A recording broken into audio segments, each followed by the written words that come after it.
This is the Unregistered podcast, and I'm Thaddeus Russell. This is a show about ideas, people, and behaviors that are considered inappropriate, out of bounds, or beyond the pale. The things you're not supposed to talk about if you're a school teacher, a college professor, a businessman, a politician, a parent, a neighbor, or even a podcast host. These are the things you're not supposed to say or even think if you're a good liberal, a good conservative, or a good citizen. Each week, I'll interview a person who has something bad to say. They might be a journalist or a professor. They might be a porn star or a drug dealer. They might just be an ordinary person with an ordinary job who doesn't care about the rules of polite society. I'm not interested in breaking the rules just to be a troublemaker. I'm interested in people who break the rules of conventional thought and to expand the scope of what is possible to say in our society. I'm interested in people who make me think. At the first annual Icarus Festival last month, we had an all-star panel of dissident journalists discuss with the filmmaker the most controversial movie of the year. This is my interview with Meg Smaker, Max Blumenthal, Aaron Maté, Michael Tracey, and Clint Russell. Meg Smaker, producer and director of the unredacted, formerly titled Jihad Rehab. Is this on? Yes, it is. I guess I want to start by saying I'm a little annoyed with you for changing the name of the movie. First of all, because it's difficult to always say that, unredacted, formerly Jihad Rehab. I know why you did it. I think I know why you did it, but why don't we start there? Why don't you talk about, because it's important and it's quite relevant. Why do you think I did it? Because... It's a documentarian of me asking the fucking question. Because you're trying to prove that you're respectful toward Islam. No, that's not why I did it. Because you were forced to prove that. No one forces me to do shit. You should know that. Good. Yeah. I'd like to hear that, Meg. Let's hear it. Okay, so originally the film was called Jihad Rehab. I named it that for three reasons. Number one, I first heard about the rehabilitation center when I was living in Yemen. I was a lead firefighter instructor at a fire academy there. I was teaching Yemeni men how to fight fire. We were in the fire grounds one day, and I was eavesdropping on a conversation they were having. And according to them, there had been a terrorist attack in Saudi Arabia, and the perpetrators had been caught. And half the perpetrators were Yemeni, and half were Saudi. According to them, the Yemenis, when they were captured, they were tortured and killed. But the Saudis were sent to something that they referred to as jihad rehab. And at the time, I wasn't a journalist, I wasn't a filmmaker, but it always kind of struck me as kind of weird. Like, why the fuck is the most conservative country in the world running a progressive rehabilitation center for terrorists? And that kind of always stuck with me. Fast forward years when I became a filmmaker, and when I was at the center talking to the people who worked there, I asked them, like, what do you do here? And they basically said, we rehabilitate these men's idea of jihad. And then I I interviewed over 150 of these guys. And a lot of them, not all, but a lot of them considered what they were doing not terrorism, but jihad. And because of that, the film is told from their point of view. So if I called it terrorist rehab, that would be not accurate. So that's why we called it Jihad Rehab. And I also like double entendres. And even though the film's about these guys going through this journey of rehabilitation, if you want to call it that, it's also a journey for the audience and like a rehabilitation of the audience and what their idea is of these men. The reason I changed it was twofold. So for those of you who do not know, the film is blacklisted. So the film premiered at Sundance and then was immediately blacklisted after that. And it got into all the top film festivals and was pulled. And the people attacking the film kind of who weaponized the film and then weaponized the title. And what I mean by that is the way that they framed the film is they called the film Islamophobic. They said it was hateful towards Muslims. And so then the title itself became weaponized. And so before I actually locked title, I said, this is my final title. Over the course of working on this film, I worked with 2 Islamic scholars, and an imam who's like one of the coolest dudes I've ever met. And they all watched the film and gave me notes, and I all asked them about the title. And I said, you know, what do you think about the title? And they all said, oh, once you watch the film, the title makes perfect sense. But what I did not do is I didn't ask anyone who had not seen the film what they thought of the title. And what happened was, once this film was weaponized, and the title was then weaponized, people who hadn't seen the film would read on the line about this film, and they thought that the title meant that the film was about rehabilitating jihad itself. Which, if you're a Muslim, that's super fucking offensive, because that's a part of your religion. And so for me, like, I knew lots of Muslims who heard about the title and had that assumption because of what was written about the film. And if any of you have read Art of War by Sun Tzu, if you could take away ammunition from the people attacking you, take it away. And as a filmmaker, I want as many people to see this film as possible. If the title is getting in the way of you seeing the film, fuck it, change the title. But on top of that, one of the first people to defend the film publicly was a reporter at the LA Times. So right after Sundance, she wrote this article. Her name's Lorraine Ali. She's Muslim. She's been to Saudi Arabia. And she basically said, you know, I'm a Muslim. I love this film. And here's why. And here's all the reasons why we shouldn't be blacklisting it. And I had a long talk with her. And she's like, Meg, you've made the most complex, nuanced, compassionate film I've ever seen about this topic. Your film is complex and nuanced. Your title is not. Your title makes it seem like I'm going to come and see like a made-for-TV movie that's very sensationalistic, like Jihadi John, Jihadi Jane. And I'm the kind of person, if someone tells me something and like the hair in the back of my neck stands up like, fuck, she's right. So I thought, okay, if I'm going to this film thinking it's going to be this sensationalistic, very surface area thing, that's like a misrepresentation of what people are signing up to see. So I thought about it for a while, and I decided to change the title to The Unredacted, because these men have had their stories redacted for over 2 decades. And this film is an unredacting of their stories and their perspective. But also, I like double entendres. And when I renamed the film, it was right before we brought the film out again, so it's also an unredacting of the film. Does that make sense? Sure. So do you like the title now? Sure. I just okay. No, but no, but I guess my original point still stands. Not about you, but the criticism of the film was that the title and the film itself disrespected Islam. Yeah.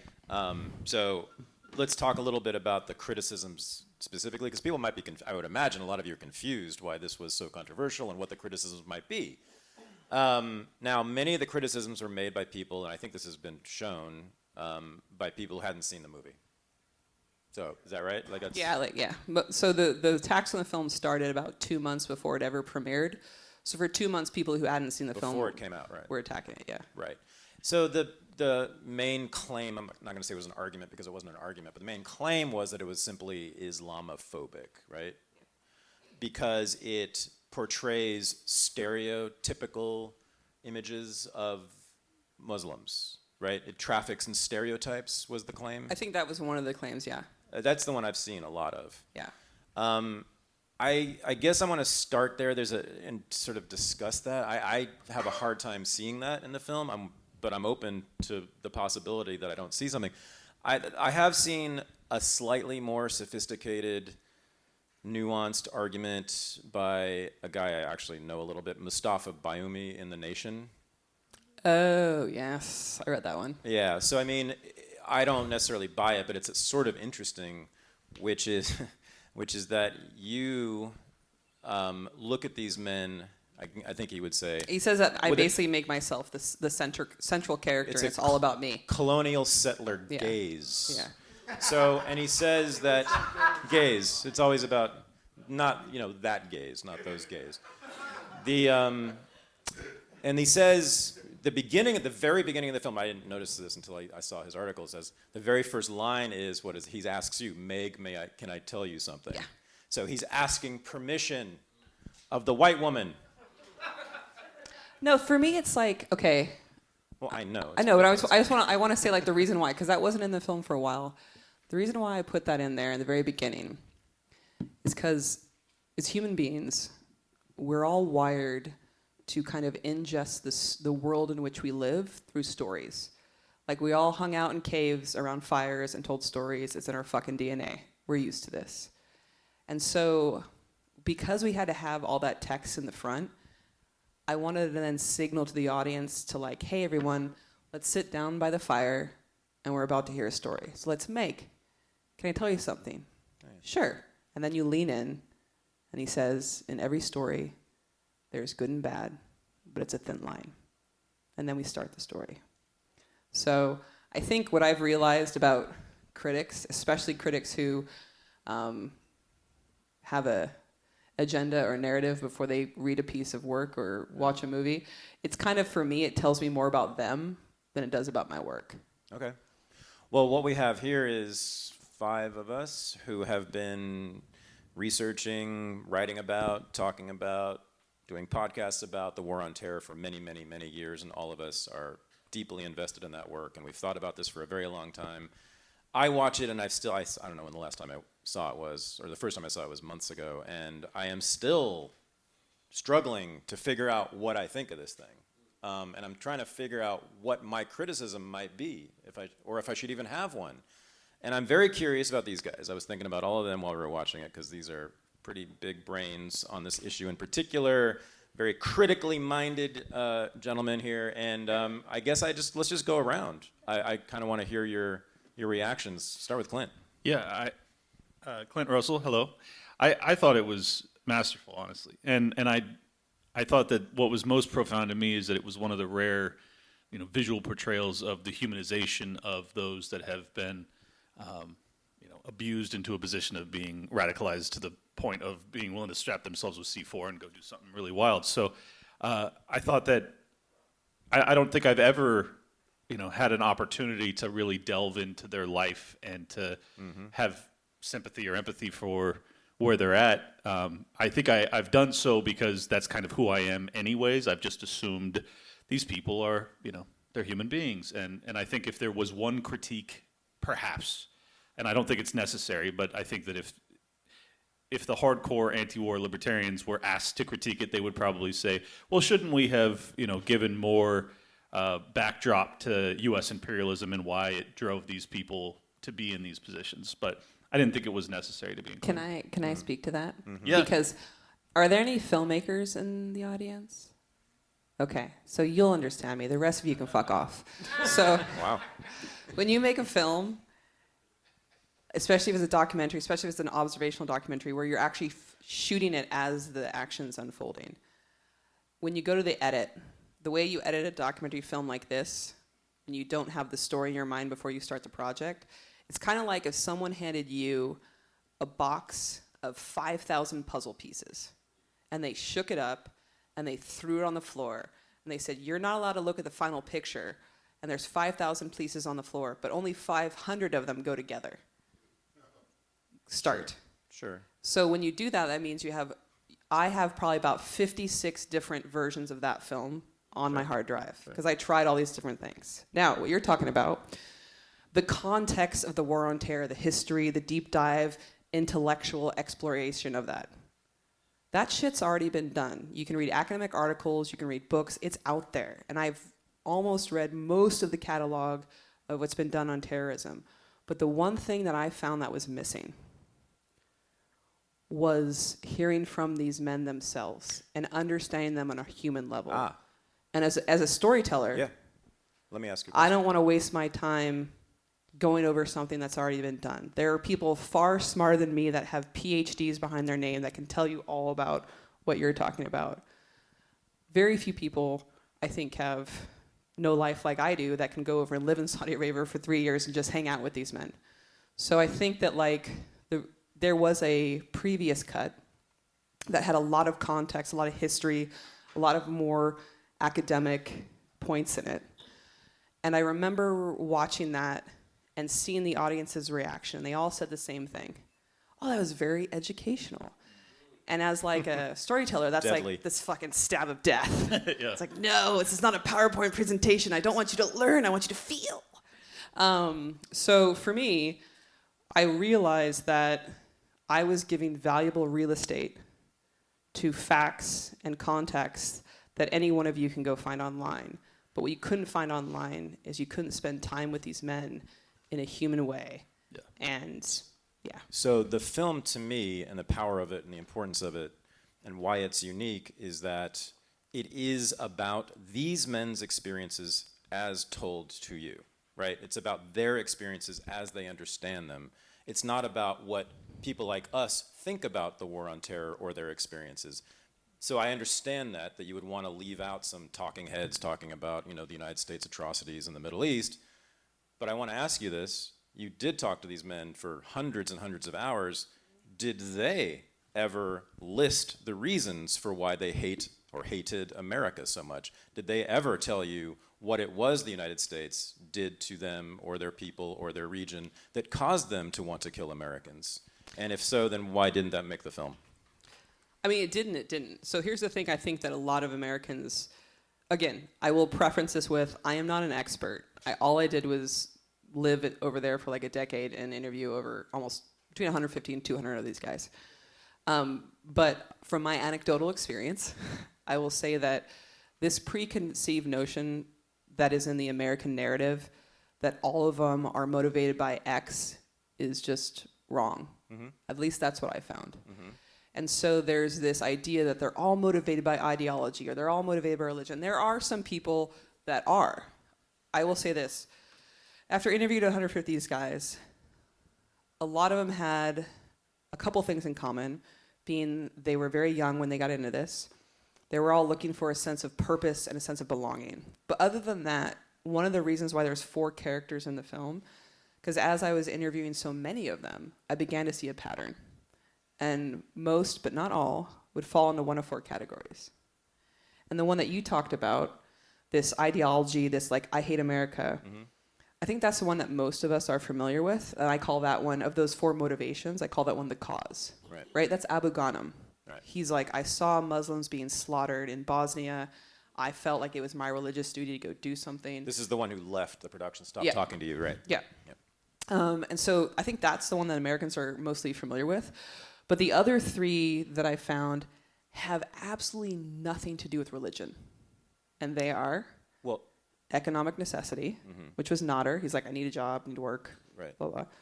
Third one is peer pressure. That's Ali. His brother was in this. He's like, you need to go to Afghanistan, do this training camp. And the last one, this is more age dependent, the younger guys, sense of adventure. And that's Muhammad, where he said, I was 19 years old, I was bored, I didn't want to go to school, I didn't want to go to work. This guy offered me a free ticket to go to Afghanistan and shoot rockets. Mm-hmm. Why not? Mm-hmm. And what I want to add to that is, I come from working class, so I have a lot of friends in the military. Mm-hmm. And those 4 motivations I also found reflected in my friends who are part of the U.S. military. Like the cause, right? Right. I know so many people that joined the U.S. military right after 9/11, right? Yep. Economic necessity. Sure. Fucking college in this country is ridiculously expensive, mm-hmm. and unless you're like a Disney heiress, mm-hmm. going into the military is a great way to pay for that. You keep using the example of a Disney heiress. I mean, get it in there. What is that? Do you have a problem with one of the Disneys? Maybe. The third one, we're talking about peer pressure, right? So Abigail Disney fucked her over. So just so you know, she's part of the Sundance thing. Sorry. So the third one, this whole peer pressure. Yeah. I have friends who come from military families. Their uncles, their cousins, their moms, or their aunts, all in the military. And the last one, sense of adventure. You have some people, like even the ads for the military is like, go see the world, explore the world, like have these adventures. And I feel like what I realized after talking to so many of these men for so long is that it was never about good and evil. It was about time and circumstance. What time and circumstances were you exposed to that led you to a certain decision-making process? And so for you to say like, why do they hate us so much? Like when I met Ali was never radicalized until he went to Guantanamo. He was radicalized in Guantanamo. So I was going to bring him up because he's the one who says at one point, I then wanted to kill Americans, or I wanted to kill the first American I saw. Was that? That's not Ali. That's Khalid. That's the bomb maker. Okay, so I want to know what he said to you about why he wanted to kill Americans, and it couldn't just have been economic necessity. No, so or Khalid, a sense of belonging. It had to be. Khalid was motivated. He joined up when he saw the Bosnian War.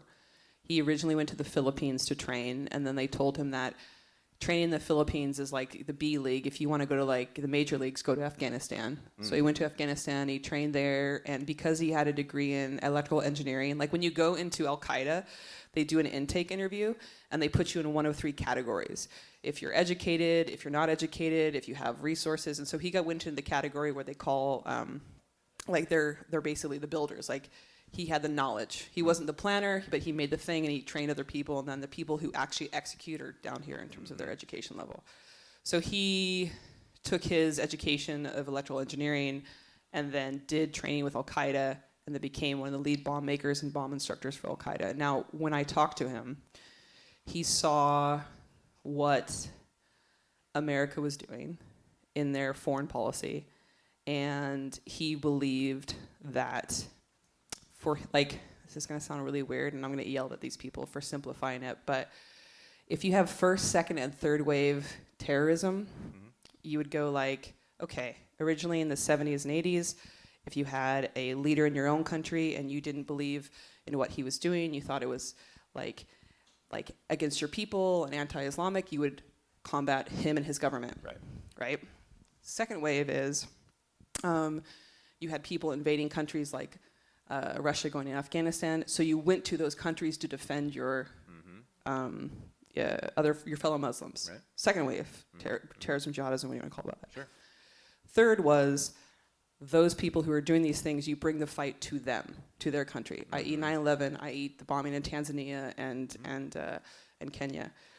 And so in terms of his thinking, when Khalid got into it, he believed that the American influence in the world was evil.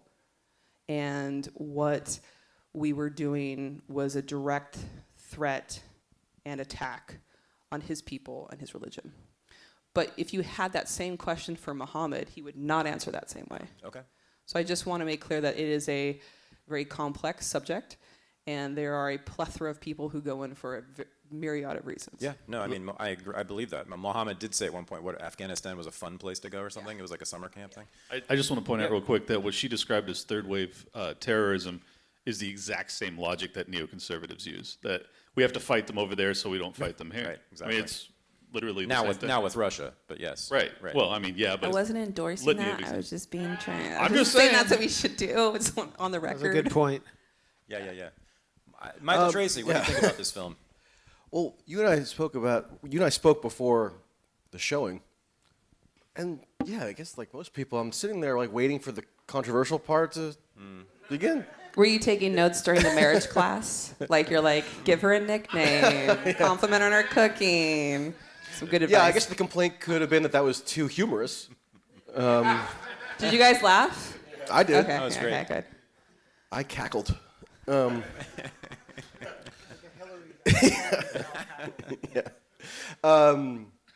Yeah, it just, again, almost staggering that could have provoked the controversy that you reported provoking. I hadn't followed the controversy at all prior to coming here today, so just like watching that in a vacuum, you wouldn't have never even fathomed that it could have been accompanied by all that, nonsense. So that was my first thought. The second thought is, I sort of was gradually developing a theory that maybe the controversy is about that she's too like solicitous or deferential to the Saudi government, because like the first 2/3, you could potentially argue are kind of a bit credulous about the efficacy of this program and are almost portraying it from the Saudi perspective. Now, even if that was the case, I wouldn't have really cared because it's still interesting material that I never would have been able to consume otherwise. So let's say it is overly deferential to the Saudi government. Okay, I mean, that's not like the worst sin in the world. And if it's informative simultaneously, like people who are sort of, mindful of what they're consuming ought to be able to process that in an intelligent way where they're not just, being a bit overly, again, credulous. But then this last third is like a diatribe against MBS, essentially. So that initial theory had to be thrown out, and now I'm even more confused than ever. So it's just amazing that it could have caused like the entire Sundance Film Festival had an implosion, and I don't know, was there like a mass shooting or something? I mean, the way the apocalyptic furor that it provoked just did not comport with what I watched. That's my basic takeaway. How many of you have heard about the film and the controversy? Raise your hand. Okay, a couple of you. How many of you have heard the Sam Harris podcast?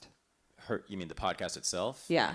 I don't. We Just don't do my that. episode. This is a very anti-Sam Harris crowd. Oh, interesting. I only do his meditations, his guided meditation. The worst thing about this film is that I agree with Sam Harris about something. Oh, shit. It's unbelievably painful for me. But One I'm glad I can point, bring too. you two together. One last he point. He won't talk to me.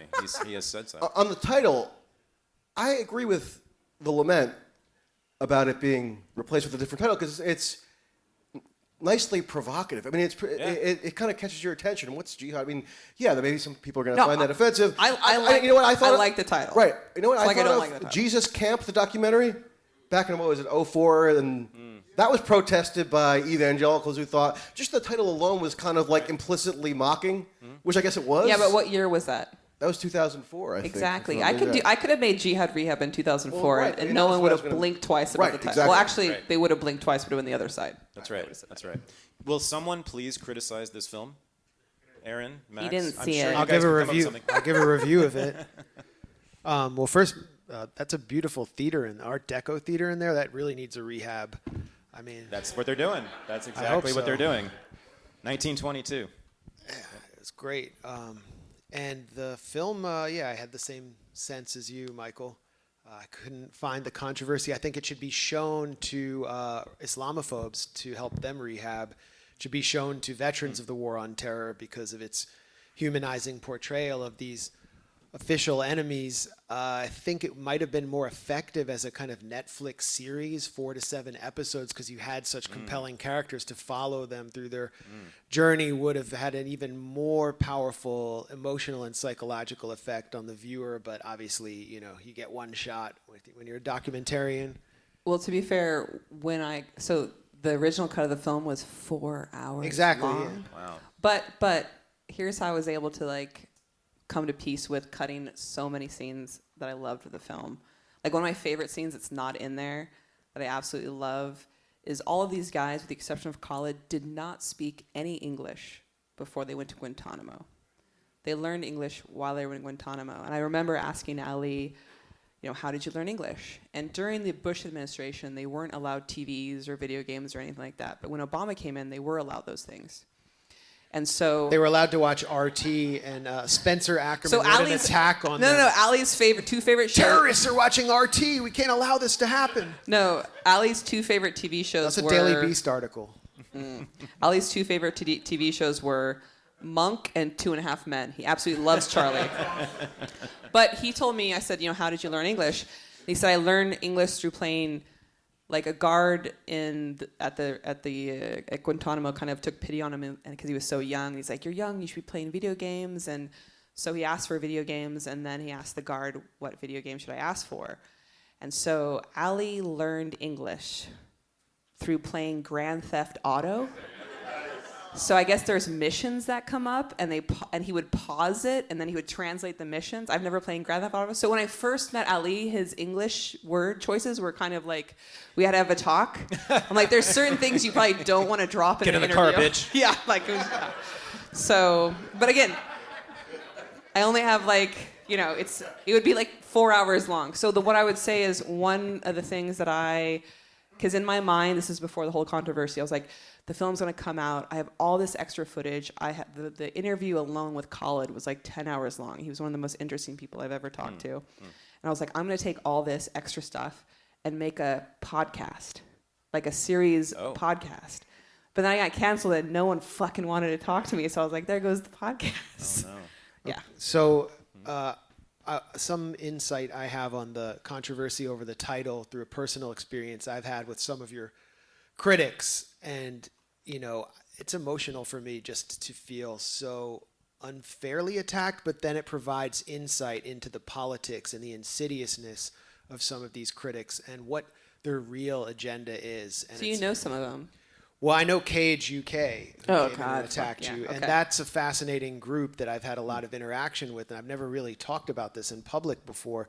But when I was sort of spitballing the thesis for my book, The Management of Savagery, which is my take on the so-called war on terror, which I lived through, my generation just all lived through it, I was invited to give a talk in like 2015 at the University of Bath, and it's still a very surface level critique I had, and I gave a talk about how, well, first of all, who was there? All the Cage guys were there. What is Cage UK? It's a group that claims to provide legal and like psychological support for the security prisoners who were either in Guantanamo or were in British counter-terror prisons or under surveillance, and they lobby against that whole surveillance regime. So it would seem like something that I would support. And they had a very influential figure who was a former Guantanamo detainee named Mozambique, who was at this conference. And then there were a lot of Palestine people. I was like part of that crowd, the BDS crowd, the activist crowd. And I gave a talk on how I thought the Salafist or jihadist movement that was getting active in Syria was organizing groups like ISIS or Jabhat al-Nusra, the Al-Qaeda wing, the Syrian wing of Al-Qaeda, was working in symbiosis with the so-called counter-jihadists, figures like Anders Breivik, the mass shooter in Norway, who actually said that he wanted ISIS to gain in strength because it was helping the far-right forces gain power in the West. It also inspired the name The Gray Zone. The Management of Savagery is a paper written by an anonymous proto-ISIS cleric or ideologue in Iraq named Naji al-Bakr, but that's not his real name, was killed in the battlefield. And it was a manual for the third wave of terrorism, how we're going to attack centers in cities, but particularly Arab cities, particularly cities like Damascus or Cairo. And he called for the extinction of the gray zone, which there was another paper that ISIS subsequently published in its magazine. The gray zone is the area of civil society in the West where Muslims can actually integrate and find a life in the West, and that needs to be eliminated in order to make them hijra, like reverse immigration to the caliphate, sort of like Jews are supposed to do in the Zionist movement, where they make aliyah to Israel, and that's why the Zionist movement encourages anti-Semitism in the West and welcomes it, wants it, because it doesn't want us here. Cage, focus. So that was my talk. And Mozambique confronted me outside, and he hated my talk. And I took him at his word. He hated my talk because I used the term jihadist in a negative light. But he also hated it just because he was sympathetic to the people I was talking about on the jihadist side. That's just a fact, and that's what Cage was about. And who is Mozambique? Well, I didn't know this at the time. Well, first of all, he'd been in Guantanamo, and then since coming out, this is a piece in The Guardian, 2014, Mozambique was in contact with MI5 about his Syria visits, papers show. And when he was arrested for going to Syria to help Ahrar al-Sham, which is a Salafist faction that aimed to establish its own version of an Islamic state inside Syria, was rampaging across the country with Turkish support, so NATO support. Mozambique went out to provide them with humanitarian assistance. He came back to UK, he was arrested, and then in his defense, he said, the MI5 sent me there to do that because I had the most access to them. And they're like, you're good. And they let him out.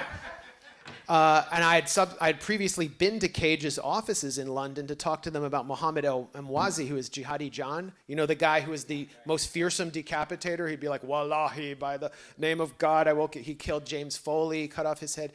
James Foley, another, I could go on and on. Oh. Suspicious character. Oh.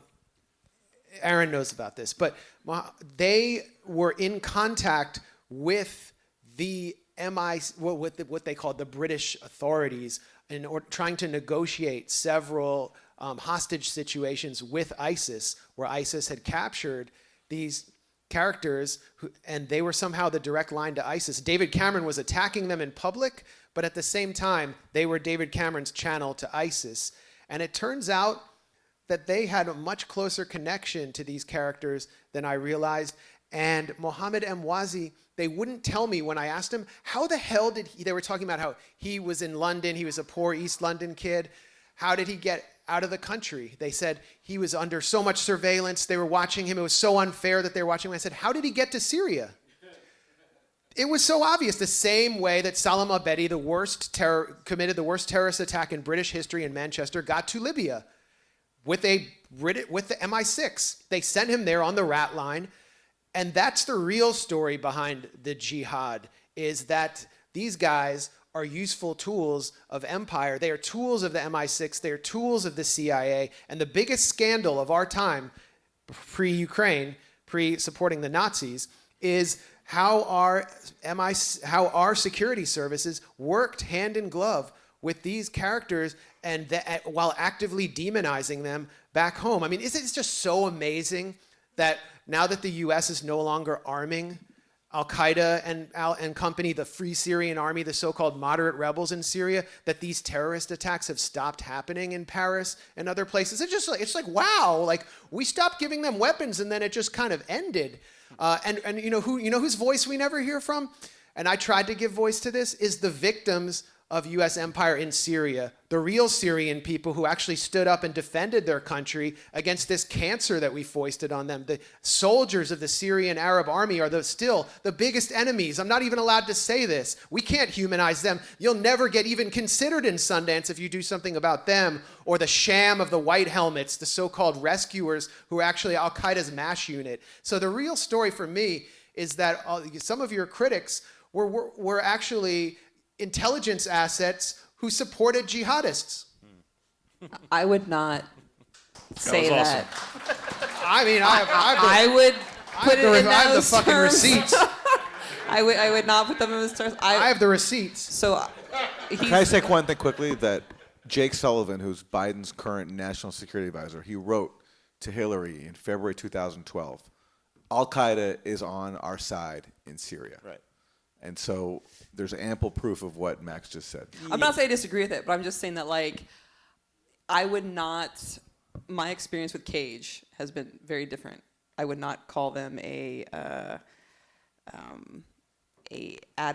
would not call them an advocacy group for people who have been detained or imprisoned for the war on terror. Just from my anecdotal experience with them, because what they did on this specific campaign against the film is they actually put people in harm's way. Well, Wait a minute. I let you talk for like 20 minutes. Sorry, I'm just saying that's their front.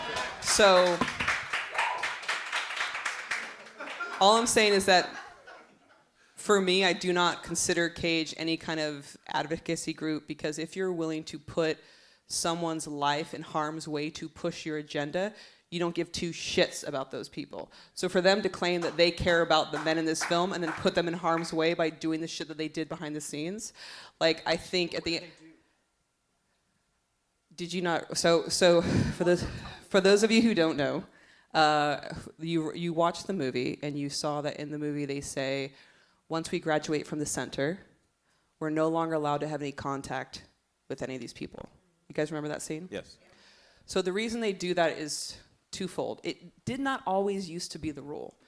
So before, when they started the center, they could leave the center and talk to one another and there was no problem.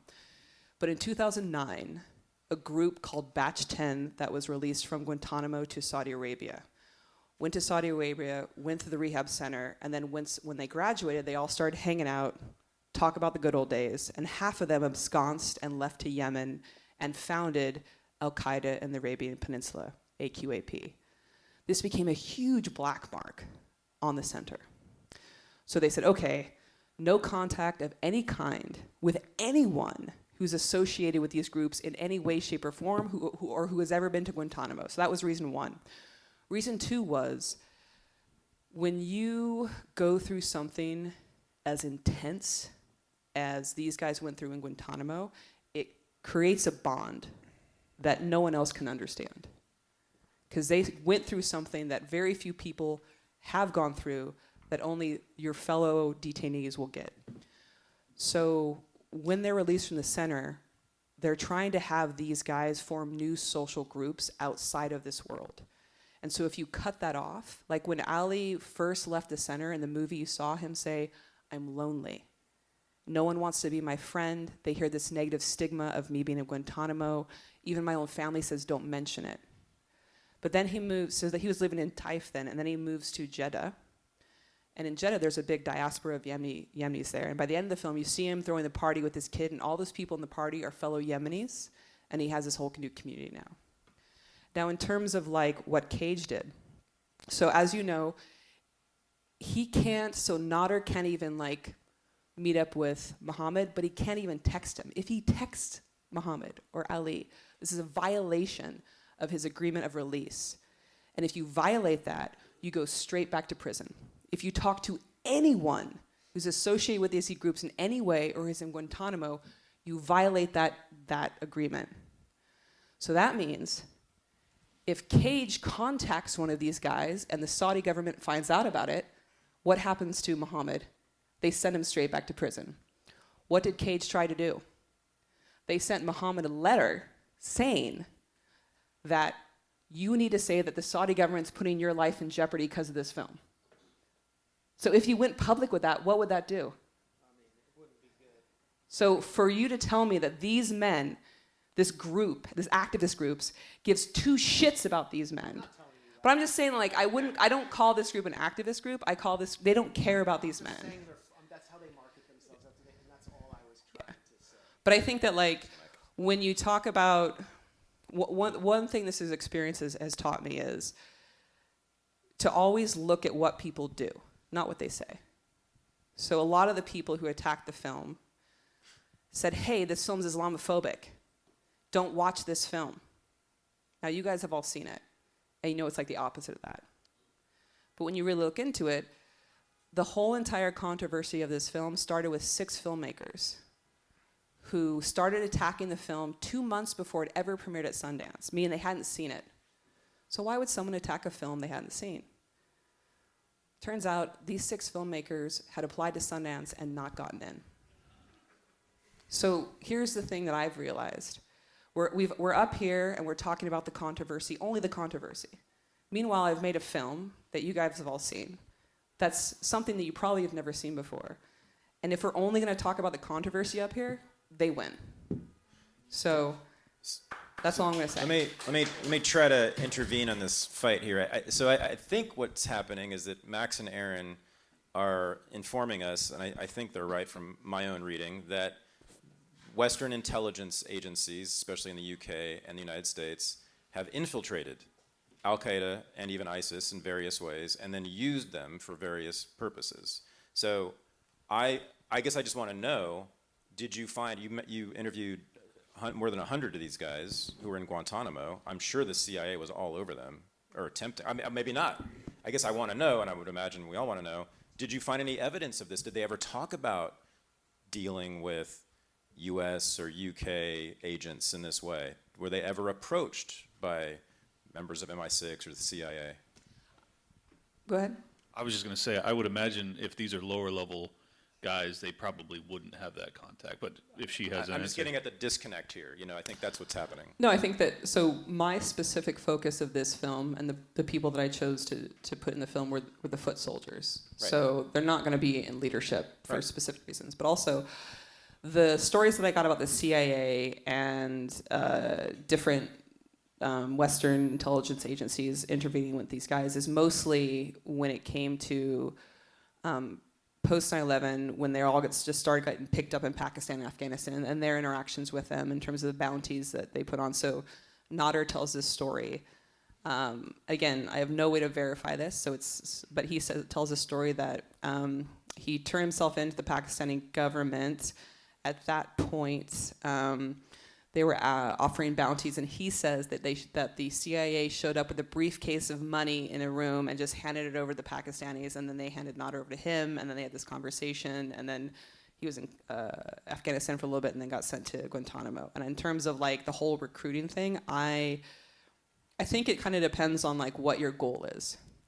My goal with talking to these men was not to get to the bottom of like who did what when, and who influenced you from a different group here or a different government here. My whole ethos was, who are you as a person? Sure. So if I came to you from day one and I said to you, what person recruited you, that's kind of the same thing that these guys had for the last 15 years in Guantanamo. My point was to differentiate myself from an interrogator and to say, hey, this is not interrogation, this is a conversation. So my couple first questions was, what was your favorite sport growing up? Sure. What position did you play in soccer? Right. Did you like it? What's your happiest memory with your mom? Like, those initial conversations were intentionally set so that they understood that this was not like what they'd experienced the last 15 years. So in terms of doing a deep dive and trying to figure out MI6, ISIS, CIA, it's just not something that I was interested in. That's exactly what I was trying to get at here. And I think that's why you guys are sort of talking past each other. I just think it's irrelevant. This stuff, which is true, is irrelevant to the lower level guys you were dealing with, right? That's all. Yeah, I mean, Prince Nayef was the CIA's guy in Saudi Arabia. That I'll agree with. That's all. Yeah, that I agree with him. I also thought it was good, actually, that there was no heavy-handed lecture about the war on terror per se. Or Yeah, I don't think you needed to do that. I'm not saying. No, I'm not. Yeah, I wasn't thinking that you thought that she had to do that. It's a contentious group. But because I think if you don't get a very potent sense of the futility of the entire enterprise of the war on terror and the fact that Guantanamo Bay prison was allegedly necessitated by the war on terror, by the fact that they had to haul in 16-year-olds in 2001. 13-year-olds too. What's that? 13-year-olds Okay, too. yeah. I mean, but let's just use 16 just as maybe the more median age. I mean, 16-year-old males all over the world do crazy shit. Like, it's not unique to people who like were born in Yemen and happen to like accept this wild offer to go, fight in the in the backwoods of Afghanistan because they have rockets available. And it's just so we're criminalizing this one element of testosterone crazed, the male population, but just because of this happenstance of circumstance. I don't know. The very strong takeaway I had from that was just one of the futility of the entire thing. And I think people who are sophisticated enough to be, discerning in how they view this sort of thing will probably have a similar impression. And it's actually more effective without you kind of forcing it down their throats with this overwrought kind of like lecture. I'm not saying people are advocating that should be in there, but if you had put it in, I think it would have diminished the efficacy of it. Well, no, because I think that there are different types of journalists and different types of storytellers and documentarians. And I think that I'm dumb, so I shouldn't be telling anyone what to think. But what I am good at is I'm very good at listening to people and trying to understand them on a very nuanced and deep level, and then telling their story and their perspective for other people to be exposed to. And so I think the reason why I left the film so open-ended is because number one, I trust the audience to make up their own mind. But number two, anytime, I like Michael Moore. I think he is an interesting person. His films are kind of not my jam. But anyone who makes $100 million at the box office as a documentarian gets a high five from me. But I think that one thing about his films is he gives you this thesis statement and then there's all these interviews to back that up. But for me, I like to make up my own mind, and I just feel that one of the things that I fucking love about documentaries is when they're done right, they can be just magical. You'll never leave your chair, but you feel like you've gone somewhere and had an actual experience, and you feel like after you go into this world that your kind of understanding of the world in which you live has just broadened ever so slightly. And when it can do that, that's the place that I want to live. Because at the end of the day, I never got into documentary film to help. I never got into documentary film to save the world. I didn't. Fucking let pediatricians save babies and shit. I got into documentary film to help understand the world in which I live. Because here's the thing. As Americans, I feel that we have the propensity to want to fix things and make things more efficient and make things better, which is a good motivation. However, we constantly miss that first step of trying to understand the thing. So what I mean by that is we've been fighting the war on terror for over 2 decades. This is the first film I've ever fucking seen that's trying to understand who these men are as people, rather than sound bites on the news, the worst of the worst, psychopaths, they hate us because of the religion, all this other bullshit that we've been listening to for the past two decades. And what I mean by that is, and I told you this the other day, as I was making this film, it reminded me of a story my dad told me when I was very little about starfish. He said that there was this fishing village in Northern California who had a problem with invasive starfish. And one day, all the fishermen got together and decided that they were going to kill the starfish. So they collected them all up, cut them into 3, 4, 5 pieces. Thinking they were dead, they threw those pieces back into the ocean, not knowing that starfish regenerate. So where there was 1 starfish before, now there's 5. The starfish population exploded and devastated the local fishing economy. The moral of the story being, when you try to fix a problem you do not understand, you usually make it worse. The day after 9/11, most experts put the number of Al-Qaeda members around 400. A couple of years before the pandemic, those same experts put the number of Al-Qaeda and affiliate members around 100,000, meaning that the US has been starfishing the shit out of the Middle East the last 2 decades. And so I think that like this propensity to like fix things, make them better, I do think that comes from a good place, but you can't do that until you actually like take the time to understand things first, if that makes sense. Except I wouldn't accept the premise that the war on terror was motivated by trying to fix anything. It was an excuse to spread hegemony, which is not about fixing, it's about controlling. Just like Bosnia. Yeah. Well, but the average person, Yeah, I think if they're being told that this is retribution for September 11th, or there is some sort of more benevolent motive behind it, they could be under the illusion that it is actually just this. Look, this talk would have been much more productive at Sundance for the normies. Like, they needed to hear that, what you just said, and it's unfortunate that they couldn't hear that. That's what I'll say. And that was the point.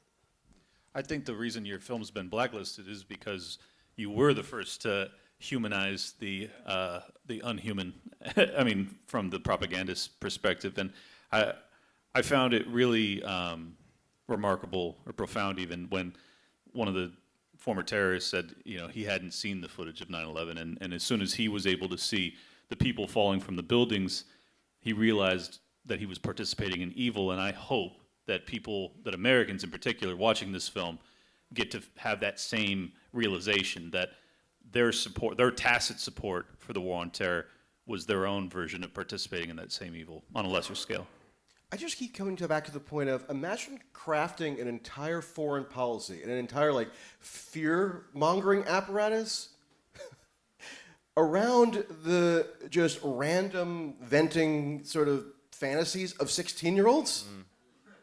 Like it's hard to think of something dumber. I mean, or more opportunistic. You're elevating people who barely can form a coherent thought. Not that it's their fault. They're just at that point in the developmental cycle, like we all are, and yet they're the ones who are being demonized as these, therefore they're very useful. world-altering enemies. They're very useful. Such a huge threat. Are you talking about ROTC or? Well, yeah, actually. Yes, exactly. Let's take some questions. If you would like to say anything, come on up to the mic and just stand in line here. Let me ask it. Go ahead. I had a quick thing. I was at Sundance in like 2013 or something, and Laura Poitras had a film called The Oath. Are you familiar with it? Yeah, I've seen that film. Laura Poitras does not like me or this film. First question. Oh, really? Yeah. Well, anyway, it was about a jihad rehab program in Yemen. It was 30 minutes, and it wasn't as good, but it was like the same theme. So Wait, did I see First Look Media on the credits? You didn't see anyone in the credits. So originally we had, during the attacks on the film, the people attacking the film took screenshots of our credits and then reached out to people in our credits and threatened them that if they didn't take their name of the film, that they would be outed as Islamophobic and white supremacists. So we went from having 400 people in our credits to 40. So there we are. I wasn't going to out you. But. Yeah. All right, Ryan. Meg, congratulations. It's a Thank you for great watching piece, the film. Great piece of work. Appreciate it. I have a question about, I guess, documentary ethics. Do you have any sense as to what, or did you have any qualms that men who had just gotten out of Guantanamo after 15 years could say no to being interviewed? Yeah, so that's a really good question. So like I said before, I interviewed over 150 of these guys. And of that 150, only 30 were interested in doing the project. And of that 30, only 12 were interested in doing the project without any kind of disguise and without their faces being blurred. And for me, it was imperative that the audience was able to look these men in the eye, because that's how we have that human connection. And in terms of like saying no, I mean, the majority of them weren't interested, and they were always free to leave the film. As you saw, Abu Ghanem left halfway through. And I think what a lot of people have, there's like stuff online be like, these men were forced to do this film by the Saudi government. When I first approached the Saudi government, they did not want me to do this film.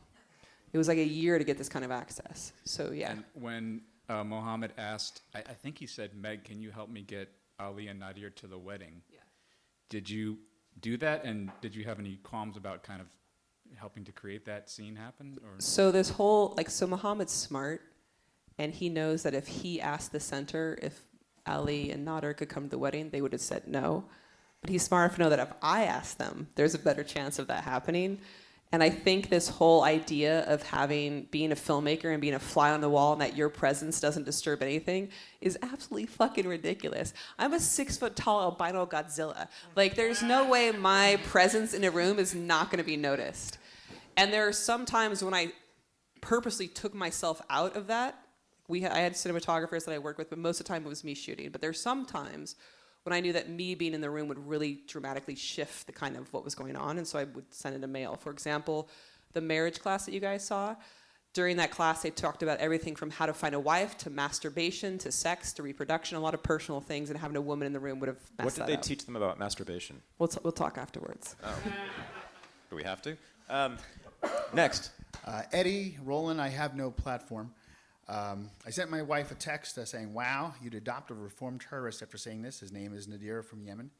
And she gave me a heart emoji, so I think you can reach out to him.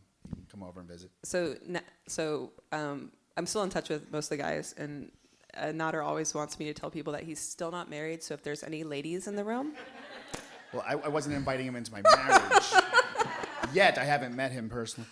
But the variation of the 4 types of people who are saying they're jihadists. Did you ever see the movie Starship Troopers? I did, yeah. Long time ago, though. There's a great scene where they're all in the shower, co-ed shower, and they're talking about the reasons they joined the mobile infantry. And it kind of like echoes what you said. And my experience, I'm a combat sports instructor for mixed martial arts, and I get the same thing. Krav Maga? No, that's Krav Maga. No, I can get on to that. That's all. They don't really spar. Mixed martial arts. I fought professionally. Oh, MMA. Sorry, I didn't. Yes. I got the wacky ears and everything. Yeah. But I used to be a competitive boxer. I got the belt and everything. So real sparring is real combat, whereas Krav Maga they fake it. But I digress.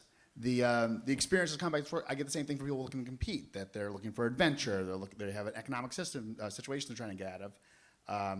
And a subcategory of people that have trained with me are people out of prison. And they get into prison or the same things. Hey, an adventure, let's go rob cars. Oh, I need to rob cars. So I like that you're doing that. So this dovetails to my question of what's your next or current project, and is it kind of related to that idea of the types of people that get themselves in these situations? First off, you're right, because Abu Ghanem actually spent time in prison for stealing cars. So that also works in terms of that comparison. My next project, when you're blacklisted as fully and completely as I was, I don't think anyone's going to give me money to make a film anytime soon. I can tell you the film that my idea was, my film was going to premiere at Sundance. It was going to be very successful. And then I had 2 projects in my pocket that I was working on that I was going to pitch people, and they were going to give me money. And my plan was to start filming 2 months after Sundance of my next film. But that has not happened. So, I'm not sure what I'm going to do after this. I think that I still want to be a storyteller. I still want to do that, but I don't know what form that's going to take, because I don't think anyone, at least in the U.S. documentary world, is going to give me any money, let alone the time of day, to make another film. I think that's wrong. I told you before. I think you're too talented not to have it work. Thank you for your time. It's going to happen. Next. So I really enjoyed the documentary. Reminded me of my youthful fanaticism and the effect Oh, really? or the process of coming out of that, that's what I clearly saw. They were struggling with letting go of that, or maybe they'd already let go of it, and now how do they have a life? And it reminds me of my 15-year-old son, who I just dropped off in the Mission Mountains in Montana for 5 weeks by himself, where he gets to see grizzlies. He wants an adventure. And it reminds me of, I rent a room to a young man who's gone from red pill pickup artistry to Islam. And again, he's looking for a cause right Matt, now, so he's young. Andrew at some Tate's living point- with you? Now, the reason I said your documentary is very interesting. I've taken the same path, by the way. But here's where I'm going to go. We got two conversations going here.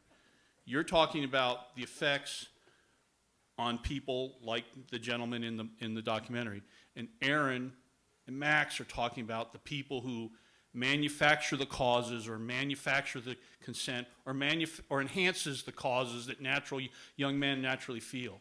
And they're talking about these people in our government, these people, if you want to call it the deep state or whatever, who are manipulating them and us for their own ends, and they're destroying a society that could be verdant and wholesome. And we need to recapture that.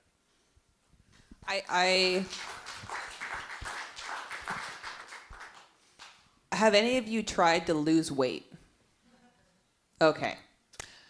Have any of you have a bad habit that you try to change? Okay. And are any of you still struggling with that? Yeah. So here's the thing. What I've realized is when you try to make people do something, it's fucking hard to make yourself do something.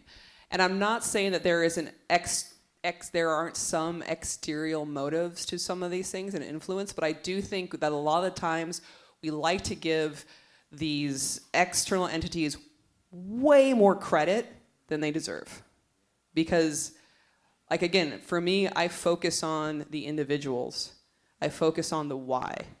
I think because I have so much kind of one-on-one conversations with these guys that I could say that very rarely do I come across someone that has to point to an external entity as the reason why. And I think one of the mistakes that we make is we think that X causes this, where it's a lot more complicated and a lot more individualistic than that. Matt. Meg, I think the documentary is maybe the most emotionally effective documentary I've ever seen. I think I was tearing up during some of the ending scenes and stuff. And but I wanted to ask you, with some of the more humorous scenes, like the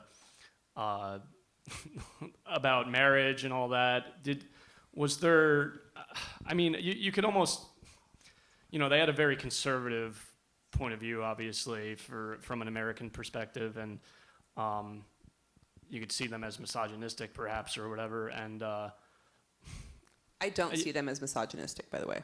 I don't necessarily either, but I think the ideology seems that way to many Americans, I guess, like because like my wife should my wife be 20, and I'm like much older, and it's something that I would be afraid to say among most company, like I want to,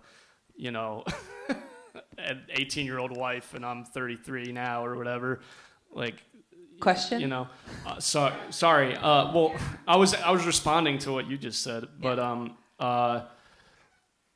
was it intentional? Was it always intentional to like make them as human as possible, or did you just see them as that human and were kind of forced almost to portray them that way? Like, how intentional is the humanization of them? So I want to make a correction here, because early on, when I was showing cuts of the film while I was still editing to like test screeners and like audiences to get feedback, there's three things that I got really early on. One was, why are you trying to make me like these guys? Why are you manipulating me into liking these guys? Why are you making them look so human? And the reason, and I'll talk about the third one later. And here's the thing. You have to understand that, have any of you met someone who has been in Al-Qaeda? Okay, one person, but two people. But I think that like, the way to describe this is, friends of mine, we go way back. The way I describe this is like, you've been, perfect example. How many of you were alive during 1998 during the whole Monica Lewinsky thing? Okay, yeah, all of us. Now remember the narrative when that story first broke. This woman is a bimbo. She's dumb. She's a manipulative, horrible person who took advantage of the president. Right? That was the initial narrative, and we all bought into it. Now, fast forward 20 years, we see her give a TED Talk. And far from being this dumb bimbo, she's this introspective, witty, articulate, very, very, very intelligent woman. And the reason why I bring that up is because you have to understand that one of the reasons why I feel very lucky is I've been able to travel all over the world and talk to warlords, pirates, arms dealers, terrorists, and I think that the narrative that we're taught through mainstream media, news, Hollywood, there's such a disconnect between the reality. Humans are humans. Doesn't matter if you're a fucking pirate or you work at McDonald's. There's a lot of universality to being a human in which the world we live. And in terms of the third criticism I got was, why are you trying to make fun or light of this serious subject? Because there's a lot of really humorous scenes. There's 8 scenes in the movie where people laugh out loud. And my response to that is this. You have been programmed to think that everywhere that has any kind of war or poverty, that their entire existence is miserable and they never have any fun and it's just woe is me. No one exists like that. In the most desperate, poor places in the world, there's still laughter, there's still happiness. There's not this. You've been fed a lot of, I would call, poverty porn, and a lot of very monolithically themed and toned films. But you know this because you're a human being. Life is not all one thing. You're not always happy. You're not always sad. You're not always upset. And for me, as a storyteller, it is my job to embrace the fullness of what it is to be a human being. And these guys laugh. These guys get angry. These guys cry. So for me, not to represent the full spectrum of them as human beings would be to lie to my audience and to not be a good journalist. And even though sometimes it will contradict what we think these men are, it doesn't negate the fact that it is a truth of who they are as people. So when you say, what is your intention to make these guys human, they just fucking were human, and all I did was turn on the camera and put record. So that's what I mean by, in terms of there's this propensity, because when you ask that question, it means that you have this preconceived notion of who these men were before you went in that film. And just always ask yourself, because I do this as a journalist, before I do any story, I always ask myself about a couple of things. What are my beliefs before I meet these men? Why do I believe that? And where did I get that information from? Where did that come from? And I think when you're talking about this kind of subject, it's very good to kind of do an introspective kind of gut check about, why do I think these men are all psychopaths and bloodthirsty? Why do I believe that? Where did that come from? Right? So you guys have just spent an hour and a half with these men. Now raise your hand if your idea of who these men are have changed. So there you go. You spent time with other human beings. Congratulations. Go ahead. Next. Hi, Meg. I loved the film. Thank you. To build on to something you said earlier, you said that you weren't happy when people were saying that they found it educational. And I believe they found it educational, and that would be an indictment on how bad our journalism, the journalism that gets highlighted, is. And I felt that, to add on to what Max and Clint were mentioning before, I think it's a giant disservice what they did by blacklisting it, because the normal, I guess you would say the mainstream population, which is most people, either don't follow the news at all, or they just kind of hear something regurgitated and just say, take it as fact. And it's those people, anybody who's kind of going into any sort of radicalization, who should see it from any angle. And what Clint was saying, I agree, where it's kind of like your documentary was the first to do that, where humanize them. And it was one of those things where it takes the complete veil off this whole ridiculous concept that we were told growing up of they hate you because you're free, and this whole idea of everybody over there is trying to kill you, when really it's all stemming from us originally bombing them. But anyways, great film. Thank you. Can I just say one thing here? Because I think a lot of us, or a lot of everyone here tonight, is like poo-pooing on mainstream media and journalism and journalists. I will say this: journalism is like firefighting. I worked with a lot of guys who were fucking awesome firefighters. I also did overtime at stations with some guys that I thought were useless pieces of shit. Every profession has people that are very, very good at what they do and also very shit at what they do. And I've met people at major publications that I thought probably had the IQ of equivalent of a jar of mayonnaise. I've also met people at major publications who were some of the most smartest people I knew, who were some of the most principled people I knew. So what I would say to that is, like, one of the ways that I've realized is there is the Fox News and the CNNs and the New York Times and the BBCs, and within those organizations there's a lot of people who don't do their job well, but my job as a citizen is to find the reporters and the journalists who do, and to follow and read their stuff. So I don't want to like paint a huge brush on all mainstream I know media. some journalists. I do. Yeah, I was gonna Again, say, we've been disagreeing quite a lot. no, they're all shit, actually. No, They're arsonists. no, I'm being flippant. no, I do not agree with that. Go ahead. All right. Hello. And we're journalists. not Hi. lawyers, so- Hi, lady. Okay. Hi, woman. Yeah, I'm short. I just found myself thinking throughout the film, like, what an incredible process that must be, but also difficult, sort of in the post, to be met with that kind of criticism, and also that so much of the conversation after the film is like the critique of the film as opposed to the film itself. So this is sort of a choose your own adventure question. Is there a part of the process of making the film that you wished you got asked more about, and a process that, something that you wished you got to talk more about of the process of filmmaking that you don't get to? And if you could share that now. I think the two things that I like talking about are the animation. I don't know if you guys remember it, but I thought it was really well. I love it. And then one thing that I also like talking about is the making of this film and our preconceived notions about Saudi Arabia versus America in terms of how they treat women. So what I usually get about this film is there's this assumption that people think, they're like, oh my God, it must have been so hard for you as a woman to make this film in Saudi Arabia because they're so misogynistic over there. And my response is always the same. There's no fucking way a man could have made this film.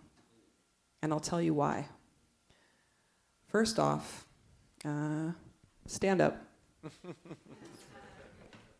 See this big dude over here? People like him, go ahead, sit down.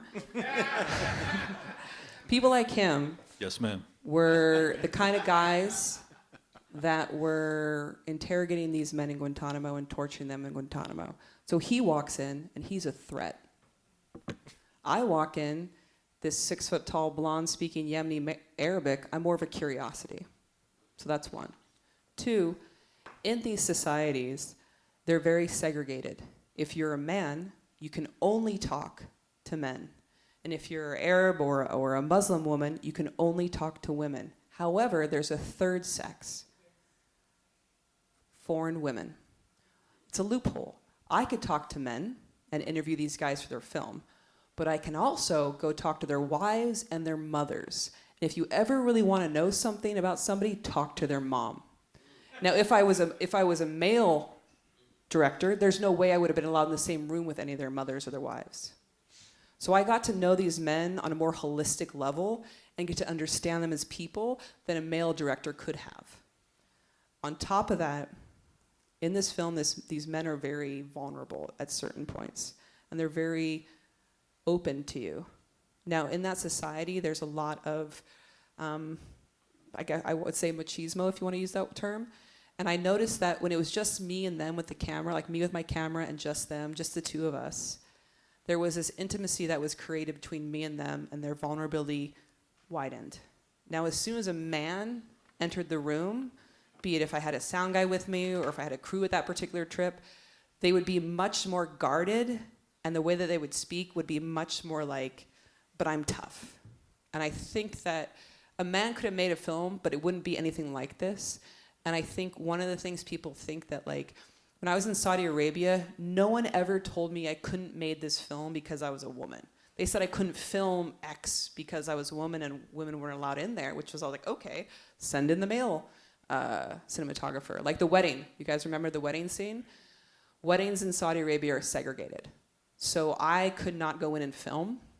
And also it'd be really weird to have all these white thobes, thousands of white thobes, and then someone in all black. But so I was in the parking lot with a director's monitor and a walkie-talkie directing the cinematographer inside.